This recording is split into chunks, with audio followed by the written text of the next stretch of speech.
Hello guys. Welcome back to my YouTube channel. അപ്പോൾ ഇന്നത്തെ ഒരു പുതിയ റിവ്യൂയിലേക്ക് എല്ലാവർക്കും സ്വാഗതം. അപ്പോൾ നമ്മുടെ ശൈത്യ ആൻഡ് അനുമോൾ, അപ്പോൾ ശൈത്യന്റെ ഒരു ഡബിൾ സ്റ്റാൻഡ് നമുക്ക് ഇന്നത്തെ ഒരു എപ്പിസോഡിൽ മനസ്സിലാവുന്നുണ്ട്. അതുപോലെ തന്നെ രേണു ചേച്ചിയുടെ സ്റ്റാൻഡേർഡ് എന്താണ്, അല്ലെങ്കിൽ രേണു ചേച്ചിയുടെ ആ ഒരു സംഭവം പുള്ളിക്കാരി അവിടെ പ്രൂവ് ചെയ്യിക്കുന്നുണ്ട്. അതുപോലെ തന്നെ നമ്മുടെ ജിസയിൽ എന്താണെന്നുള്ള കാര്യവും അങ്ങനെ കുറെ കാര്യങ്ങളൊക്കെ ഇന്നത്തെ എപ്പിസോഡിൽ നടന്നിട്ടുണ്ട്. അപ്പൊ എന്തായാലും നമുക്ക് വേഗം തന്നെ നമ്മുടെ റിവ്യൂയിലേക്ക് പോവാം. So once again welcome back to my YouTube channel. അപ്പോൾ ഇന്ന് ഒരു ഹൈലൈറ്റ് ആയിട്ട് എനിക്ക് പറയാനുള്ള ഒരു കാര്യം എന്ന് പറഞ്ഞാൽ ശൈത്യയുടെ ഒരു ഡബിൾ സ്റ്റാൻഡ് നമുക്ക് മനസ്സിലാവുന്നുണ്ട് കേട്ടോ. അതായത് ശൈത്യയുടെ അടുത്ത് ജിസയില് കഴിഞ്ഞ ദിവസം ലൈക് ലാലേട്ടൻ വന്ന് ആ ഒരു വീഡിയോ പ്ലേ ചെയ്തല്ലോ. അതിനുശേഷം ശൈത്യയുടെ അടുത്ത് വന്ന് ജിസയിൽ ചോദിക്കുന്നുണ്ട്, നീ എന്നെ കുറിച്ച് പറഞ്ഞെന്ന് പറഞ്ഞപ്പോൾ പുള്ളിക്കാരോട് ഞാനൊന്നും പറഞ്ഞിട്ടില്ല, ഞാൻ അറിയാതെ അതിനകത്ത് പെട്ടുപോയതാണ്. പക്ഷെ പെട്ടുപോയതാന്ന് എനിക്ക് തോന്നുന്നില്ല, കാരണം പുള്ളിക്കാരിയും ഓൾറെഡി അനുമോളുടെ കൂടെ നിന്ന് നല്ല കുറ്റം പറയുന്നുണ്ടായിരുന്നു. അപ്പൊ ആ ബാൻഡ് കിട്ടുന്ന കാര്യം പറഞ്ഞപ്പോ ബാൻഡ് കിട്ടിയപ്പോഴത്തേക്കും പുള്ളിക്കാരി ശൈത്യ പറയുന്നുണ്ട്, ജിസൈലിന്റെ ബാൻഡ് കിട്ടി, ഇനിയിപ്പോ ഇവിടെ ആണുങ്ങൾക്ക് ഭയങ്കര സന്തോഷമായിരിക്കും, കാരണം പുള്ളിക്കാരുടെ ഡ്രസ്സൊക്കെ ഇട്ട് നല്ല സ്റ്റൈലിഷ് ആയിട്ട് നടക്കും. അപ്പോ പറഞ്ഞൊരു വ്യക്തിയാണ്, ഞാൻ പെട്ടുപോയതാണ്, ഞാനൊന്നും പറഞ്ഞിട്ടില്ല എന്നുള്ള രീതിയിലുള്ള അനുമോളുടെ കൂടെ അത്രയും സമയം കൂടെ നിന്നിട്ട് പുള്ളിക്കാരി പറഞ്ഞൊരു കാര്യം എന്ന് പറയുന്നത്. സോ എന്തായാലും ഇന്നത്തെ എപ്പിസോഡ് നമ്പർ 15 അപ്പം നമ്മുടെ ലാലേട്ടൻ ആണെങ്കിൽ ഇന്നൊരു 9:30 വന്ന് 10 മണിക്ക് പോയി. ലാലേട്ടന് അവിടെ ഫയർ ചെയ്യാനാണെങ്കിൽ ഇഷ്ടംപോലെ കാര്യങ്ങളുണ്ടായിരുന്നു. പക്ഷെ എല്ലാം നല്ല തണുപ്പ്, നമുക്ക് സാറ്റർഡേ കണ്ട പോലെ തന്നെ നല്ലൊരു തണുപ്പ് മട്ടിലാണ് പുള്ളിയും വന്നിരുന്നിട്ട് പുള്ളി പോകുന്നത്. 10 മണിയായപ്പോൾ പുള്ളി പോയി. പിന്നെ നോർമലി ഉള്ള കാര്യങ്ങളൊക്കെ അവിടുത്തെ കാര്യങ്ങളൊക്കെ തന്നെയാണ് നടക്കുന്നത്. സോ ലാലേട്ടൻ്റെ ഒരു എൻട്രി എന്ന് പറഞ്ഞാൽ അടിപൊളിയാണ് കേട്ടോ. കഴിഞ്ഞൊരു സീസൺ അല്ലെങ്കിൽ ഇതുവരെയുള്ള സീസണിൽ ലാലേട്ടൻ്റെ ഒരു ഔട്ട്ലുക്കിനെക്കാളും ഇപ്രാവശ്യത്തെ ഔട്ട്ലുക്കും കാര്യങ്ങളൊക്കെ അടിപൊളിയാണ്. എല്ലാ ദിവസവും നല്ല വെറൈറ്റി ആയിട്ട് ഷർട്ടും മുണ്ടും അങ്ങനെയൊക്കെയാണ്, നല്ല ബ്ലാക്ക് കളർ ഷർട്ടൊക്കെ ഇട്ട് നല്ല അടിപൊളിയായി നല്ല സുന്ദരനായിട്ടാണ് നമ്മുടെ ലാലേട്ടൻ വന്നിട്ടുള്ളത് കേട്ടോ. അപ്പോൾ ലാലേട്ടൻ വന്നു. അങ്ങനെ വന്നതിന് ശേഷം ആദ്യം തന്നെ സംസാരിക്കുന്നത് കിച്ചണിലെ ഹൈജീനെ കുറിച്ചാണ്. അപ്പൊ കഴിഞ്ഞ ദിവസം നമ്മുടെ ബിന്നി ആൻഡ് അനീഷ് തമ്മിലൊരു അടി ഉണ്ടായിരുന്നായിരുന്നു, ചൂലിന്റെ ഒരു ക്ലീനിങ്. അപ്പം ക്ലീനിങ്ങിന്റെ കുറിച്ച് ഇവന്മാർക്കൊക്കെ ഞാൻ ചോദിക്കാം, ഇപ്പൊ ഒരു ചൂലേ ഉള്ളൂ, ബാത്റൂമും എല്ലാം കഴുകാൻ ഒരു ചൂലേ ഉള്ളൂ, അവർക്കെന്താ ചോദിച്ചു വാങ്ങിച്ചുകൂടല്ലേ, ലാലേട്ടൻ ഒരു ചൂലെങ്കിലും ഒന്ന് സ്പോൺസർ ചെയ്തിട്ട് പോകാമായിരുന്നു എന്ന്. അപ്പൊ ആ ഒരു കാര്യം സംസാരിച്ചു. അതിനുശേഷം കിച്ചണില് അവര് കുക്ക് ചെയ്യുമ്പോഴത്തേക്ക് എല്ലാവരും കൂടെ നിന്ന് വട്ടം നിന്ന് സംസാരിക്കുന്ന ഒരു കാര്യം ലാലേട്ടൻ പറഞ്ഞു, മാസ്ക് വേണോ എന്നൊക്കെ ചോദിക്കുന്നുണ്ട്. അപ്പം നോർമലി ഇപ്പം തുപ്പൽ ഫുഡാണ് അവിടെ ഉണ്ടാക്കിക്കൊണ്ടിരിക്കുന്നത്. എല്ലാരും കിച്ചൺ ടീമിൽ മറ്റേ അനീഷ് വന്നതോടെ തന്നെ ഫുൾ അടി അങ്ങനത്തെ പ്രശ്നങ്ങളൊക്കെയാണ്. അപ്പം എല്ലാരും ഈ ഫുഡിന് ചുറ്റും നിന്നാണ് സംസാരിച്ചുകൊണ്ടിരിക്കുന്നത്. അതുപോലെ തന്നെ ജിസയില് ലൈക്ക് സ്പൂൺ ഇട്ട് നക്കിയതും അത് ഇട്ടത് അങ്ങനെ കുറെ സംഭവങ്ങളുണ്ട്. പക്ഷെ അതൊക്കെ ലൈക്ക് എടുത്തെടുത്ത് സംസാരിക്കാനുള്ള സാധനങ്ങൾ ഉണ്ടായിരുന്നു. പക്ഷെ അതൊക്കെ വലിയ കൂൾ മട്ടിലാണ് ലാലേട്ടൻ സംസാരിച്ചിട്ട് പോയി. അപ്പൊ മാസ്ക് വേണോന്നൊക്കെ ചോദിച്ചു. അപ്പം ഇനി അങ്ങനെ സംസാരിക്കല്ലേ എന്നൊക്കെ പറഞ്ഞു കേട്ടോ.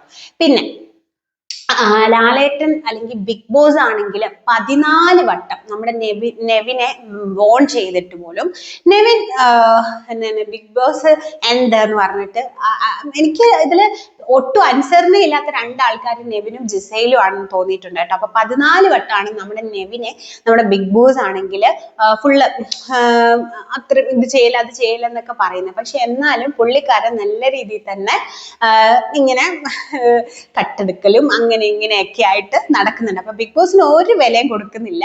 ഈ ഒരു പ്രാവശ്യത്തെ ആൾക്കാർ ഒട്ടും പറഞ്ഞാൽ കേൾക്കാത്തവരാണെന്ന് തോന്നുന്നു കേട്ടോ.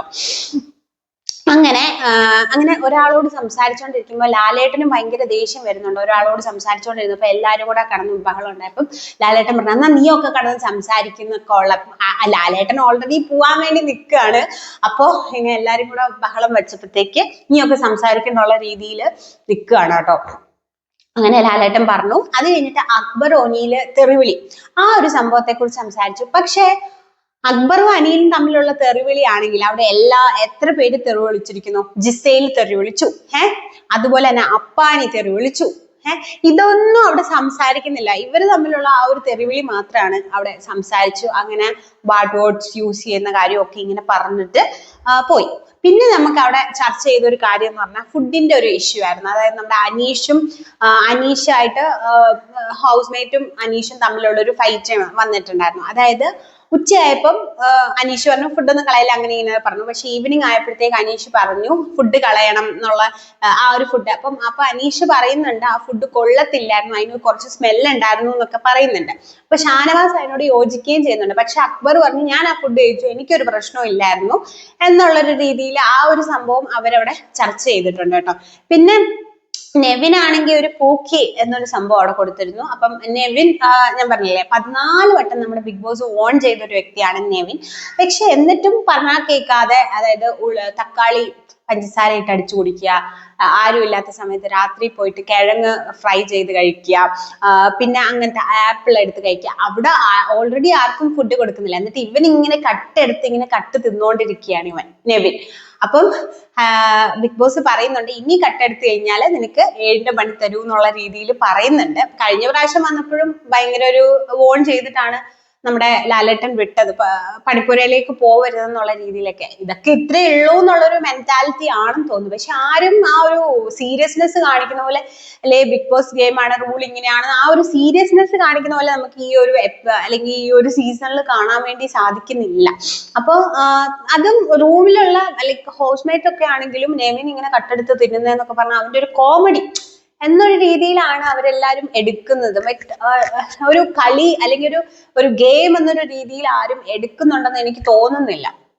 അങ്ങനത്തെ ഒരു സംഭവമാണ് എനിക്ക് ശരിക്കും പറഞ്ഞാൽ ഒരു ബിഗ് ബോസ് ആ ഒരു സാധനം നമുക്ക് കിട്ടൂലോ, ആ ഒരു സാധനം ഒന്നും കിട്ടുന്നില്ല. ഇപ്പൊ നോർമലി സ്ട്രാറ്റജി പിടിച്ചു വന്നവരൊക്കെ സ്ട്രാറ്റജി വിട്ട് തുടങ്ങിയിട്ടുണ്ട്, നോർമൽ ക്യാരക്ടറൊക്കെ വെളിയിൽ വന്ന് തുടങ്ങിയിട്ടുണ്ട്. അപ്പൊ കിച്ചൺ ടീമിൽ കഴിഞ്ഞ വീക്കില് നമ്മുടെ ജിസൈൽ ഉണ്ടായിരുന്നു. അപ്പൊ അക്ബറിന്റെ ഒക്കെ കൊഴുത്തനം നമ്മുടെ അനുമോള് മനസ്സിലാക്കി കഴിഞ്ഞു നേരത്തെ തന്നെ. അതായത് അക്ബറൊക്കെ പറയുന്നുണ്ട് അടിപൊളിയായിരുന്നു എന്നൊക്കെ അക്ബർ പറയുന്നുണ്ട്. ഒനീല് പറയുമ്പോ സൂപ്പർ ഫുഡായിരുന്നു കേട്ടോ എന്നൊക്കെ ഇങ്ങനെ പറയുന്നുണ്ട് കേട്ടോ. അപ്പൊ ജസലിന്റെ ഫുഡ് അടിപൊളിയാണ്. ജസലിന്റെ ഫുഡൊന്നും ഉണ്ടാക്കാൻ അറിയില്ല, പക്ഷേ ഫുഡ് ഉണ്ടാക്കിയത് അടിപൊളി ഫുഡായിരുന്നു എന്ന് അവിടെ ഇങ്ങനെ എല്ലാവരും ഒലിയിലും അക്ബറും എല്ലാ കോഴികളെല്ലാം വിളിച്ച് പറയുന്നുണ്ട് ഗൈസ്. അപ്പം നമ്മുടെ രേണു അക്ബർ ഇഷ്യൂ ഉണ്ടായിരുന്നു, സെപ്റ്റി ടാങ്ക്. അപ്പൊ നെക്സ്റ്റ് വന്ന ടോപ്പിക് എന്ന് പറഞ്ഞാൽ രേണു അക്ബർ ഇഷ്യൂ ആയിരുന്നു. അപ്പൊ ആ ഒരു ഇഷ്യൂലേക്ക് വന്നു കഴിഞ്ഞപ്പോഴത്തേക്ക് രേണു പറയുന്നുണ്ട് ലാലേട്ടാ ഞാൻ എന്റെ സുധിച്ചേട്ടൻ മരിച്ചുപോയി കാർഡ് ഇറക്കുകയാണ് കേട്ടോ, എന്റെ സുധിച്ചേട്ടൻ മരിച്ചു പോയി കഴിഞ്ഞ് ഞാൻ ഒരുപാട് സൈബർ ബുള്ളിങ് ഏറ്റൊരു വ്യക്തിയാണ് എന്നൊക്കെ പറഞ്ഞു. ആര് കാരണമാണ് പുള്ളിക്കാരി സൈബർ ബുള്ളിങ്?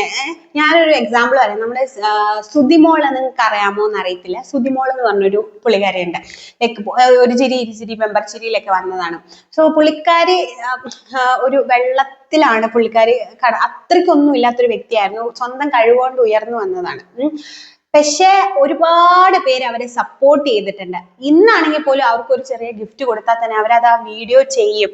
അതുപോലെ തന്നെ അവരുടെ സംസാരമാണെങ്കിലും വിനയാണെങ്കിലും എനിക്ക് കണ്ടു പഠിക്കണം. അവർക്ക് വലിയ വിദ്യാഭ്യാസവും കാര്യങ്ങളും ഒന്നുമില്ല, പക്ഷെ അവരുടെ ഒരു ക്യാരക്ടർ കണ്ടു പഠിക്കണമെന്ന് തന്നെയാണ് നമുക്ക് പറയാനുള്ളത്. ഇന്നാണ് അത്രയും ആ നന്ദി, അല്ലെങ്കിൽ അങ്ങനെ കിടന്ന ഒരാൾക്ക് അത് കിട്ടുമ്പോൾ അവരെ കണ്ണ് നിറയുന്നതൊക്കെ കാണുമ്പോൾ ഒരുപാട്. ഇപ്പം ലൈക്ക് ഈ സുതിമോളെയും അതുപോലെ ഇനി രേണു സുധിനെയും വെച്ച് കഴിഞ്ഞു കഴിഞ്ഞാൽ ഒരു കോയിന്റ് അപ്പുറത്തും ഇപ്പുറത്തും പോലത്തെ ക്യാരക്ടേഴ്സ് ആണ് രണ്ടുപേരും. രേണു ആണെങ്കിൽ ആരെന്ത് കൊടുത്താലും ഒരു ഇതും ഇല്ലാത്തൊരു സംഭവമാണ്. എന്തുകൊണ്ടാണ് പുള്ളിക്കാരി സൈബർ ബുള്ളിങ് ഏറ്റത്? പുള്ളിക്കാരിയുടെ ഒരു ക്യാരക്ടർ കൊണ്ട് തന്നെയാണെന്ന് എനിക്ക് പറയാൻ പറ്റത്തുള്ളൂ. ഐ എം നോട്ട് സപ്പോർട്ട്, ഞാൻ ഒരിക്കലും സപ്പോർട്ട് ചെയ്യുന്ന ഒരു വ്യക്തിയല്ല രേണു. ബട്ട് ഇപ്പൊ ബിഗ് ബോസിൽ വന്ന് കാണുമ്പോൾ കുറച്ച് സങ്കടമൊക്കെ ചിലപ്പോഴൊക്കെ തോന്നാറുണ്ട് കേട്ടോ. അപ്പം രേണുവിന് പിന്നെ വലിയ കണ്ടന്റുകളൊന്നും ഇല്ല, ആകപ്പാടെ മറ്റേ ആ സെപ്റ്റിറ്റാക് കണ്ടന്റ് മാത്രമേ ഉള്ളൂ. അപ്പൊ അതെന്റെ മനസ്സിനെ മുറിവേൽപ്പിച്ചു, ഞാൻ ഇത് കൊടുക്കൂല എന്നൊക്കെ പറയുന്നുണ്ട് കേട്ടോ. അപ്പം നമ്മുടെ അക്ബറാണെങ്കിൽ ഹാർട്ടിന്റെ ഷേപ്പില് ചപ്പാത്തി ഉണ്ടാക്കി കൊടുക്കുന്നു, പാട്ട് പാടുന്നു, രേണുവിനെ അത്രയും പൊക്കുന്നു. പക്ഷെ രേണു ഇല്ല പോ അപ്പത്തേക്ക് കൂടുതൽ ലൈക് ക്യാമറ വരുന്നതുകൊണ്ട് പിന്നെ കൂടുതൽ ഇല്ല ഞാൻ എടുക്കില്ല, പിന്നെ സ്വന്തമായിട്ട് ക്യാമറയിൽ നോക്കി കണ്ണാടിയിൽ നോക്കി സംസാരിക്കും, ഞാൻ കൊടുക്കൂല, ക്യാമറയിൽ നോക്കി സംസാരിക്കുന്നുണ്ട് കേട്ടോ. വേറൊരു ടോപ്പിക്കും പുള്ളിക്കാരിക്ക് ഇല്ല. സോ അപ്പം നമ്മുടെ ലാലേട്ടൻ പറയുന്നുണ്ട്. അതിന്റെ ഇടയ്ക്കാണെങ്കിൽ നമ്മുടെ ശാരിക കുറച്ച് ഇതൊക്കെ ഇടുന്നുണ്ട് കേട്ടോ. ശാരിക പറയുന്നുണ്ട് ഞാനാണെങ്കിൽ കൊടുക്കില്ല എന്നൊക്കെ പറയുന്ന ഒരു വ്യക്തി പറഞ്ഞു കൊടുക്കും, നല്ല എരിവ് കയറ്റുന്നുണ്ട്, ഞാനാണെങ്കിലും വാക്ക് കൊടുക്കത്തില്ല അടി എന്നൊക്കെ രീതിയിൽ ശാരിക നല്ല എരിവ് കയറ്റി കൊടുക്കുന്നുണ്ട്. അപ്പൊ എന്തായാലും ലാലേട്ടൻ പറഞ്ഞു ക്ഷമിക്കുക എന്നുള്ളത് ഒരു വലിയ മനസ്സാണ്, അങ്ങനെയാണെങ്കിൽ പറഞ്ഞപ്പോ പുള്ളിക്കാരിയുടെ മൈൻഡ് പുള്ളിക്കാരി അങ്ങ് മാറ്റി. ശരി, ഞാൻ ക്ഷമിച്ചിരിക്കുന്നു എന്നുള്ള രീതിയിൽ പുള്ളിക്കാരി അപ്പ കാണുന്നവനെ അപ്പാന്ന് വിളിക്കുന്ന കുറെ പേരുണ്ടെന്ന് നമുക്ക് മനസ്സിലായിട്ടോ. അപ്പൊ അങ്ങനെ അപ്പം നമ്മുടെ അനീഷിനെ അപ്പിന്ന് വിളിച്ചിട്ട് അനീഷ് അതും പൊക്കി പിടിച്ചോണ്ട് വന്നില്ലല്ലോ. ഈ സെപ്റ്റി ടാങ്കിനേക്കാളും ഭയങ്കര വൃത്തികെട്ട ഒരു വേർഡാണ് അപ്പി എന്നുള്ളത്. അതുപോലെ തന്നെ ഇനി വരുന്നുണ്ട് ഈ സംഭവം നിങ്ങളൊന്ന് മനസ്സിലിട്ടോണേ, ഈ രേണുവിന്റെ ഈ ഒരു സംഭവം. പുള്ളിക്കാരിയുടെ വേറൊരു സാധനം ഞാൻ end of this video I tell you. Okay, അപ്പൊ അങ്ങനെ ക്ഷമിച്ചു കേട്ടോ. അത് കഴിഞ്ഞിട്ട് ഒനിയില് പോടാ മൈ എന്ന് വിളിക്കുന്നുണ്ട്. അപ്പൊ അതിനെ കുറിച്ചൊക്കെ ഇങ്ങനെ പറയാണ് കേട്ടോ. ഓൾറെഡി അവിടെ എല്ലാരും തെറി വിളിക്കുന്നുണ്ട്. നമ്മുടെ ജിസേല് വിളിച്ചു, നമ്മുടെ പിന്നെ അക്ബർ വിളിച്ചിട്ടുണ്ടായിരുന്നു, കുറെ പേര് തെറി വിളിച്ചിട്ടുണ്ടായിരുന്നു. അതൊന്നും ഇവിടെ വിളിച്ച് സംസാരിച്ചിട്ടൊന്നുമില്ല കേട്ടോ. പിന്നെ ജീവിതകഥ എന്താണ് ഇങ്ങനെ ജീവിതകഥ ഇഷ്ടപ്പെട്ടവർ ആരുടെയാണെന്നൊക്കെ ഇങ്ങനെ പറയുന്നുണ്ട്. അപ്പൊ അനീഷ് പറയുന്നുണ്ട് എനിക്ക് ശാരികയുടെ ജീവിതകഥ ഇഷ്ടപ്പെട്ടെന്ന്. പക്ഷെ ശാരിക പറയുന്നുണ്ട് അഭിലാഷിന്റെ ജീവിതകഥയായിരുന്നു എനിക്ക് എത്ര ഇഷ്ടപ്പെട്ടത്. ശരിക്കും അത് ഭയങ്കര ഇമോഷണൽ ഒരു ലൈഫ് സ്റ്റോറി ആയിരുന്നു കേട്ടോ. സ്വന്തം അമ്മയുടെ കൂടെ ഇരിക്കുമ്പോൾ അച്ഛൻ വന്നിട്ട് സംസാരിക്കുന്നത് ആൻഡ് ലൈക്ക് അത് നമുക്ക് ഭയങ്കരമായിട്ടുള്ള ഹേർട്ട് ടച്ചിങ് ആയിട്ടുള്ള ഒരു സംഭവം. ഞാൻ വിചാരിച്ചു ഹേർട്ട് ടച്ചിങ് ആയിട്ടുള്ള ഒരു ലവ് സ്റ്റോറി ഒരു ജീവിതകഥ പറയാൻ പറ്റുന്നത് നമ്മുടെ രേണു ചേച്ചിക്കായിരിക്കും. പക്ഷെ രേണു ചേച്ചി അത്രയ്ക്ക് വലിയ സംഭവമൊന്നും തന്നിട്ടില്ല. പക്ഷെ അഭിലാഷിൻ്റെത് ശരിക്കും നമുക്ക് വിഷമം വരുന്ന ഒരു ലൈഫ് സ്റ്റോറി ആയിരുന്നു കേട്ടോ പുള്ളി പറഞ്ഞത്. സോ അങ്ങനെയൊക്കെ ഇരിക്കുന്നു. അത് കഴിഞ്ഞിട്ട് ക്യാപ്റ്റൻസി എങ്ങനെ ഉണ്ടായിരുന്നു, നിങ്ങൾക്ക് ഇഷ്ടപ്പെട്ടോ എന്ന് ചോദിക്കുമ്പോൾ പറയുന്നുണ്ട് നല്ല അടിപൊളിയായിരുന്നു. പക്ഷേ നമ്മുടെ നെവിനും അപ്പാനെയും പറയുന്നുണ്ട് ക്യാപ്റ്റൻ ഷാനവാസ് ആണെങ്കിലും തീരുമാനം എടുക്കുന്ന അനീഷാണ്. പിന്നെ എങ്ങനെയാണ് ഇവന്മാർ ക്യാപ്റ്റൻസി അടിപൊളിയാണെന്ന് പറയുന്നതെന്ന് എനിക്ക് മനസ്സിലാവാത്തത് കേട്ടോ. ക്യാപ്റ്റൻസി ഒക്കെ അടിപൊളിയാണ്, പക്ഷെ തീരുമാനമൊക്കെ എടുക്കുന്ന അനീഷാണ്, ക്യാപ്റ്റൻ അടിപൊളിയാണ് എന്നുള്ളൊരു രീതിയിൽ തന്നെയാണ് നമുക്ക് പറയുന്നത് കേട്ടോ അവന്മാര്. അത് കഴിഞ്ഞിട്ട് അഭിലാഷും ആര്യനും ജിസയിലും 3 പേരാണ് ക്യാപ്റ്റൻസിയുടെ ക്യാപ്റ്റൻസി ടാസ്കിലേക്കുള്ള. അത് നമുക്ക് ഒബ്വിയസ്ലി നമുക്ക് മനസ്സിലാവും. നമ്മുടെ ആര്യൻ തന്നെയാണ് അല്ലെ ടാസ്കിലൊക്കെ ഏറ്റവും അടിപൊളിയായിട്ട് ചെയ്യുന്നത്. സോ അത് സൈക്കിൾ ചവിട്ടുന്ന ഒരു ടാസ്ക് ആയിരുന്നു. സോ ജിസയിലിന് അത്രയും അഭിലാഷിന് എന്തായാലും പറ്റില്ല എന്ന് നമുക്കറിയാം, കാരണം കാല് വയ്യാത്തത് കൊണ്ട് പറ്റില്ല. പിന്നെ ജിസയിലാണെങ്കിലും അത്രയും ചെയ്യുമെന്ന് തോന്നുന്നില്ല. സോ ദെൻ ആര്യൻ തന്നെ ജയിക്കും, നമുക്ക് ഓൾറെഡി അറിയായിരുന്നു. ഫൈനലി അങ്ങനെ തന്നെ വന്നു. ആര്യൻ നെക്സ്റ്റ് ക്യാപ്റ്റൻ ആര്യനാണ് കേട്ടോ. അങ്ങനെ ക്യാപ്റ്റൻസി ഇത് കഴിഞ്ഞു. അത് കഴിഞ്ഞിട്ട് നമ്മുടെ ആരാണ് നമ്മുടെ ലാലേട്ടൻ വന്നിട്ട് 2 പേരെ വിളിച്ചെണീപ്പിച്ച് നിർത്തുകയാണ് നോമിനേഷന് വേണ്ടിയിട്ട്, വീക്കെൻഡ് എവിക്ഷന് വേണ്ടിയിട്ട്. അതായത് നമ്മുടെ ജസേൽ ആൻഡ് ശൈത്യ. ഓക്കെ, ജസേലിനോട് അപ്പൊ തന്നെ ഇരുന്നോളാൻ പറയുന്നുണ്ടായിരുന്നു, ഇരുന്നോളാൻ പറഞ്ഞു. അതിന് ശൈത്യ ഇങ്ങോട്ട് വരൂ എന്ന് പറയുന്നപ്പോ നമ്മൾ പറഞ്ഞു പെട്ടെന്ന് ഇങ്ങനെ ആണെങ്കിൽ നോ എവിക്ഷൻ, ഈ ഒരു പ്രാവശ്യം നോ എവിക്ഷൻ ഇല്ല എന്ന് നമ്മുടെ ലാലേട്ടൻ പറയുന്നുണ്ട്. സോ അങ്ങനെ ശൈത്യ ഇരുന്നു. സോ ശൈത്യ രക്ഷപ്പെട്ടു. നെക്സ്റ്റ് വീക്കിലാണ് ശൈത്യ പോകുന്നു എനിക്ക് തോന്നുന്നുണ്ട്. കാരണം നല്ല രീതിക്ക് ശൈത്യക്ക് നെഗറ്റീവ് വന്നിട്ടുണ്ട്. കാരണം അനുമോളുടെ കൂടെ അങ്ങനെ ഇരുന്ന് പറഞ്ഞിട്ട് ഇപ്പറേ വന്ന് കാലം മാറുമ്പോൾ ആൻഡ് ഇപ്പൊ അനുമോൾക്ക് നല്ലൊരു പോസിറ്റിവിറ്റി പോസിറ്റീവ് കമന്റ്സും അതുപോലെ തന്നെ അത്രയും സപ്പോർട്ട് ഔട്ട്സൈഡിൽ കിട്ടുന്നുണ്ട്. അപ്പൊ നല്ല രീതിക്ക് തന്നെ കിട്ടുന്നുണ്ട്. മേ ബി ഞാനും സപ്പോർട്ട് ചെയ്യും, കാരണം പുള്ളിക്കാരി പറഞ്ഞ കാര്യങ്ങളൊക്കെ വളരെ കറക്റ്റ് ആണ് അല്ലെ. എനിക്കും ഭയങ്കരമായിട്ട് ഫീൽ ചെയ്യുന്നുണ്ട്. ജിസേൽ എന്ത് ചെയ്താലും ജിസേലിനെ സപ്പോർട്ട് ചെയ്ത് കുറെ അവന്മാര് അപ്പം നമുക്ക് നോർമലി ആണുങ്ങൾ അങ്ങനെ ആയതുകൊണ്ടല്ല, നോർമലി അവന്മാരുടെ ക്യാരക്ടർ അങ്ങനെയായിട്ട് തന്നെ എനിക്ക് തോന്നുന്നുണ്ട് കേട്ടോ. ഒരു രീതിയിലും ജിസേൽ എന്ത് ചെയ്താലും അവന്മാർക്കൊന്നും ഒരു കുഴപ്പമില്ലാത്തൊരു കമ്പെ തുണി വിറ്റി അതിന്റെ പുറകെ പോകുന്നൊരു രീതിയാണ്. ജിസേലിനെ അത്രയും സപ്പോർട്ട് ചെയ്തിട്ട് ജിസേലിന്റെ ഇവന്മാർക്ക് പേടിയാണോ? ജിസേലിന്റെ മേക്കപ്പ് കണ്ടുപിടിക്കാൻ വേണ്ടിയിട്ട് ഒരു നല്ല എഫേർട്ട് നമ്മുടെ അനുമോളിൽ എടുത്തിട്ടുണ്ട്. അതുകൊണ്ട് തന്നെ അവിടെ ഇഷ്യൂ ആയിട്ടുണ്ട്. എന്തായാലും നമ്മുടെ ബിഗ് ബോസ് ഇവന്മാരുടെ മുന്നിലേക്ക് നമ്മുടെ അനുമോളെ ഇട്ട് കൊടുത്തിട്ടുണ്ട്. അപ്പൊ ഈ ആഴ്ച അനുമോൾക്ക് കരയാനുള്ള കാര്യങ്ങളും എന്തായാലും വെളിയിൽ ഭയങ്കര സപ്പോർട്ടാണ് അനുമോൾക്ക് ഇപ്പൊ വന്നുകൊണ്ടിരിക്കുന്നത്. ശൈത്യക്ക് അതൊരു നെഗറ്റീവായിട്ട് മാറാനുള്ള സാധ്യതയുണ്ട്. ആൻഡ് നെക്സ്റ്റ് വീക്കിൽ ശൈത്യ മേ ബി എന്ന് ഞാൻ പറയുന്നു. വേറൊരു കണ്ടന്റും പുള്ളിക്കാരി തരുന്നതുമില്ല. സോ അങ്ങനെ ഇരിക്കാം. അപ്പൊ അനുമോള് വന്നിട്ട് ചോദിക്കുന്നുണ്ട്, ശൈത്യയോട് ചോദിക്കുന്നു നീ ഔട്ടായിരുന്നേ. അപ്പൊ പുള്ളിക്കാരി പറഞ്ഞു എനിക്ക് ഔട്ടായാല് നിങ്ങളെയൊക്കെ എനിക്ക് മിസ് ചെയ്യും, അത്രേ ഉള്ളൂ, എനിക്ക് ഔട്ട് ആവുന്നതിൽ കുഴപ്പമില്ല. അപ്പം ഇത്രയും നാളും ഉള്ള അച്ഛനെയും അമ്മയൊക്കെ മിസ് ചെയ്ത് ഇവിടെ വന്ന് നിൽക്കുമ്പോൾ അച്ഛനെയും അമ്മയും മിസ് ചെയ്യുന്നില്ലേ, അവരെയാണോ മിസ് ചെയ്യുന്നത്? സോ അങ്ങനെ പുള്ളിക്കാരി അഡ്വക്കേറ്റ് ക്യാരക്ടർ വെളിയിൽ എടുത്തു കഴിഞ്ഞിരിക്കുന്നു ഗായ്സ്. അപ്പൊ അങ്ങനെ നമ്മുടെ ബിഗ് ബോസ് മെറ്റീരിയൽ ആണെന്നുള്ള ഒരു പോയിന്റ് നമുക്ക് ശൈത്യ ഈ ഒരു വീക്കിൽ നമുക്ക് തന്നിട്ടുണ്ട്. അപ്പം അങ്ങനെയൊക്കെ കഴിഞ്ഞതിന് ശേഷം നമ്മുടെ കുറ്റം പറച്ചിൽ ആണ് കേട്ടോ, കുറ്റം പറച്ചിലാണ്. അതായത് നമ്മുടെ അനീഷും അതായത് ആര്യനെ നമ്പാൻ പറ്റില്ല, അപ്പാനെയാണ് ഇതിന്റെ മെയിൻ സംഭവം. ആര്യനെ ഇങ്ങനെ നമ്പാൻ പറ്റത്തില്ല. അനീഷാണ് കോമണറാണ് അല്ലെ, അനീഷാണ് ഈ നോർമൽ ഫാമിലി എന്ന് വന്നേ. അങ്ങനെ പറയാൻ അവനെന്ത് വലിയ ആക്ടറോ? എനിക്ക് സത്യം പറഞ്ഞാൽ ഞാൻ അങ്ങനെ മൂവി ഒന്നും അത്രയ്ക്ക് കാണുന്ന ഒരാളല്ല. ഇപ്പൊ കല്യാണത്തിന് ശേഷമാണ് മൂവിയൊക്കെ കണ്ടു തുടങ്ങുന്നത്. അപ്പോ പിന്നെ അത്ര കണ്ടു പോയി അങ്ങനത്തെ ഒരു ഇതാണല്ലോ. അപ്പൊ അപ്പാനി എന്നുള്ളൊരു ക്യാരക്ടറിനെ തന്നെ എനിക്ക് മനസ്സിലായത് നോർമലി ഈ ഒരു ബിഗ് ബോസിൽ വന്നു കഴിഞ്ഞ പിന്നെയാണ്. അങ്കമാലി ഡയറീസ് ഞാൻ കണ്ടിട്ടില്ല മൂവി. അപ്പം ഈ ബിഗ് ബോസിൽ വന്നിട്ടാണ് പുള്ളിക്കാരനെ നമുക്ക് മനസ്സിലായി. അപ്പൊ പുള്ളി പറയുന്നത് കേട്ട് കഴിഞ്ഞാൽ ഞാൻ വലിയ ആക്ടറാണ്, ഞാൻ മോഹൻലാൽ, ലാലേട്ടൻ, മമ്മൂട്ടി ആ ഒരു രീതിയിലാണ് കേട്ടോ പറയുന്നത്. അനീഷ് എന്നും ഭയങ്കര കോമണർ ആണ്, അതുകൊണ്ടാണ് അവന് സപ്പോർട്ടിന് അങ്ങനെ ഇങ്ങനെയാന്നൊക്കെ പറയുന്നുണ്ട്. ആൻഡ് ആര്യനെ കുറിച്ച് പറയുന്നുണ്ട്, ആര്യനെ നമ്പാൻ പറ്റില്ല. ഇവനാണെങ്കിൽ പണ്ട് അനുമോൾക്ക് പറഞ്ഞ എന്താ അനുമോളെ കുറിച്ച് സപ്പോർട്ട് ചെയ്തു പറഞ്ഞു, പിന്നെ അവൻ അതേ വേർഡ് തന്നെ അനുമോൾക്കെതിരെ ഉപയോഗിച്ചു. അങ്ങനെ ഒരു ലൈക്ക് ഒരു കുടുംബശ്രീ ട്രാവലാണ് നമ്മുടെ അപ്പാനി എന്ന് പറയുന്നത്. കഴിഞ്ഞ ആഴ്ച പറഞ്ഞതുപോലെ തന്നെ അപ്പ കണ്ടവനെ അപ്പാന്ന് വിളിക്കുന്നവൻ തന്നെയാണ് നമ്മുടെ അപ്പാനി എന്ന് പറയുന്നത് കേട്ടോ. അപ്പാനി അക്ബറും കൂടെ അവിടെ ഇരുന്ന് ഭയങ്കര ഓവരോ അങ്ങനെ ആകെ നല്ലത് പറയുന്ന നമ്മുടെ രേണു ചേച്ചിയൊക്കെ ഇതൊക്കെ നോക്കുമ്പോൾ നല്ല ഡീസെന്റ് ആണ്. രേണു ശാരികയും കൂടെ അപ്പുറത്തിരുന്ന് പറയുന്നത് എന്താന്ന് പറയാ, ബിൻസിയുടെ കാര്യം. RJ ബിൻസി ആണ് അപ്പാനിയില്ലേ, സോ ആ കാര്യമാണ് പറയുന്നത്. അവരിവിടെ ഇവരെ കുറ്റം പറയുന്നു, അവരെ സപ്പോർട്ട് ചെയ്തു പറയും. എന്തായാലും കൊള്ളാം, അതൊരു അടിപൊളിയായിരുന്നു കേട്ടോ. അത് അടിപൊളി സീനായിരുന്നു. അപ്പം